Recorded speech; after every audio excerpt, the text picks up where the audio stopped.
Everyone, welcome back to zero YouTube channel. This is Shivani Keswani. इस video में हम SBI PO और आरआरबी पीओ को कंपेयर करने वाले हैं कि एसबीआई पीओ में क्या अच्छा है और आरआरबी पीओ में क्या अच्छा है। ऑब्वियसली आप ये वीडियो स्टार्ट करने से पहले ही अपने मन में एक परसेप्शन बना लिया होगा कि यार SBI PO any time better है आरआरबी पीओ से, लेकिन ये एकदम झूठ है। आपको जो दिखाया जाता है बाहर की दुनिया में वो एक्चुअल जो सिचुएशन है उससे एकदम अलग रहता है। ग्राउंड रियलिटी कुछ और ही होती है। मैंने एसबीआई में काम किया और मेरे कुछ फ्रेंड्स आरआरबी में भी काम कर रहे हैं एज अ पीओ। तो मैं आपको बताऊंगी कि क्या डिफरेंसेस होते हैं, एसबीआई में कितना वर्कलोड होता है, आरआरबी में कितना वर्कलोड होता है, सैलरी डिफरेंसेस क्या है, एग्जाम पैटर्न क्या है, सारी चीजें इस वीडियो में हम डिस्कस करने वाले हैं। So let's get started. ठीक है, तो सबसे पहले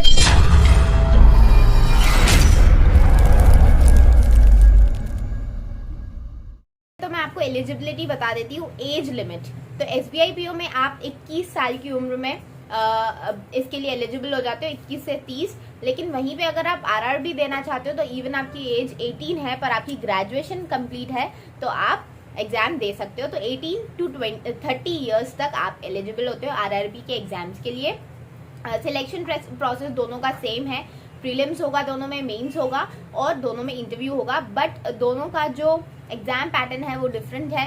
यहाँ पे एसबीआई पीओ के प्री में बोले तो क्वांट्स आता है, रीजनिंग आता है और इंग्लिश आता है। इंग्लिश में 30 क्वेश्चंस होते हैं आपको 20 मिनट्स, क्वांट्स में आपके पास 35 क्वेश्चन और रीजनिंग में भी आपके पास 35 क्वेश्चन होते हैं।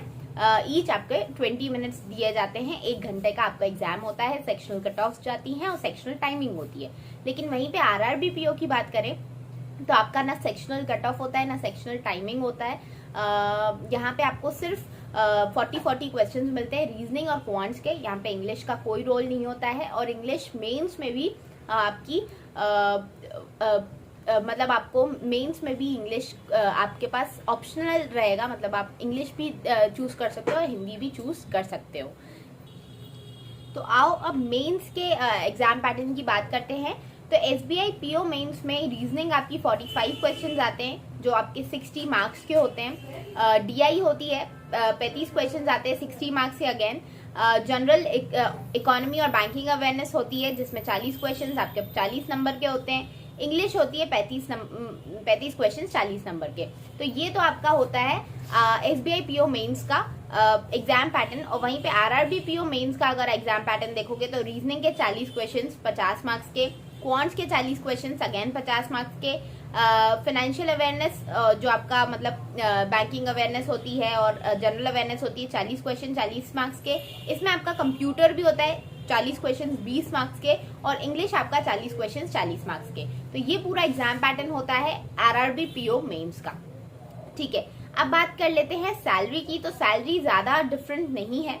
एसबीआई में आपको इन हैंड लगभग आपका 60,000 बनता है, 60-70,000।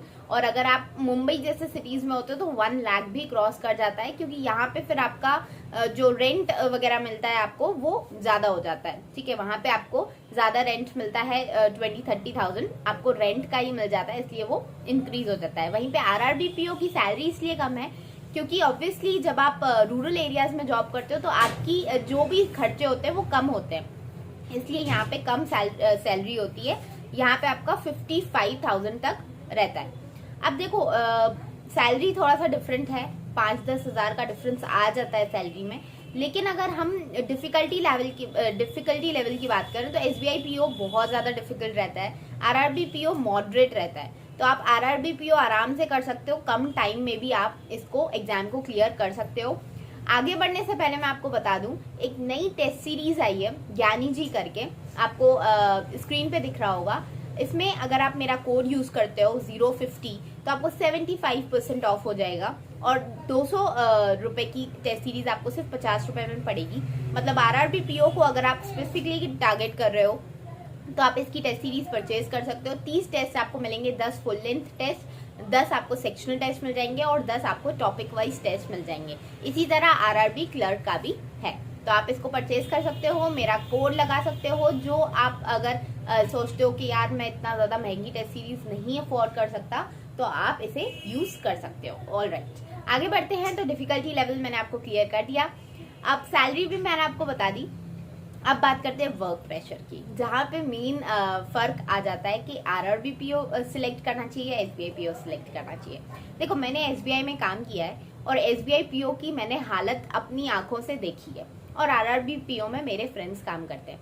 तो आरआरबी पीओ की अगर मैं आपको एक्चुअल सिचुएशन बताऊं तो 5 से 6 बजे तक वो फ्री हो जाते हैं। मतलब अगर आप आरआरबी पीओ करते हो तो आप अगर कभी भी फ्यूचर में कुछ और टारगेट करना चाहते हो, आप यूपीएससी की प्रिपरेशन करना चाहते हो, आरआरबी ग्रेड बी की या नाबार्ड की, सेबी की, सिडबी की रेगुलेटरी एग्जाम्स देना चाहते हो, तो आप आरआरबी के साथ प्रिपरेशन कर सकते हो, क्योंकि वहां पे इवन वर्किंग आवर्स में भी इतना कम काम होता है कि आप आराम से वहां पे भी बैठ के पढ़ाई कर सकते हो। बट एसबीआई की सिचुएशन एकदम अलग है। एसबीआई पीओ में आपको 7, 8, 9 यूजुअली बचता है रात का, और आप इसके साथ दूसरी कोई प्रिपरेशन नहीं टारगेट कर सकते हो। अगर आप एसबीआई में ही बहुत अच्छा फ्यूचर बनाना चाहते हो तो एसबीआई पीओ एक बहुत अच्छा स्टार्ट देता है, तो आप एसबीआई पीओ को चूज कर सकते हो अगर आप एसबीआई में आगे बढ़ना चाहते हो। बट मेरी अगर पर्सनल विश मुझसे कोई पूछेगा तो ऑब्वियसली मुझे बैंकिंग सेक्टर में, कमर्शियल बैंकिंग में मुझे अपना फ्यूचर नहीं बनाना है। तो अगर मुझसे पूछा जाता आरआरबी चूज करना है या एसबीआई चूज करना है तो मैं आरआरबी को चूज करती डेफिनेटली, क्योंकि मुझे वर्कलोड कम चाहिए और पढ़ाई ज्यादा करनी है इस वजह से।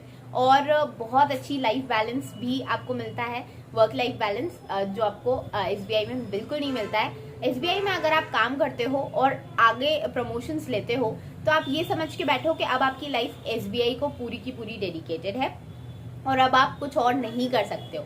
अब आप फैमिली टाइम नहीं निकाल सकते हो, आपको सैटरडे संडेज को भी कभी कभी जाना पड़ेगा जब आपको काम के लिए बुलाया जाए। यस, सैलरी बहुत अच्छे मिलती है, अलाउंसेस बहुत अच्छे मिलते हैं, बट दैट डजंट मीन कि आप अपनी लाइफ को सेक्रीफाइस कर दो पूरी की पूरी, आप कुछ हजारों के ज्यादा अगर आपको मिलता है तो ये आपका वर्क लाइफ बैलेंस बहुत बड़ा डिफरेंस बना देता है।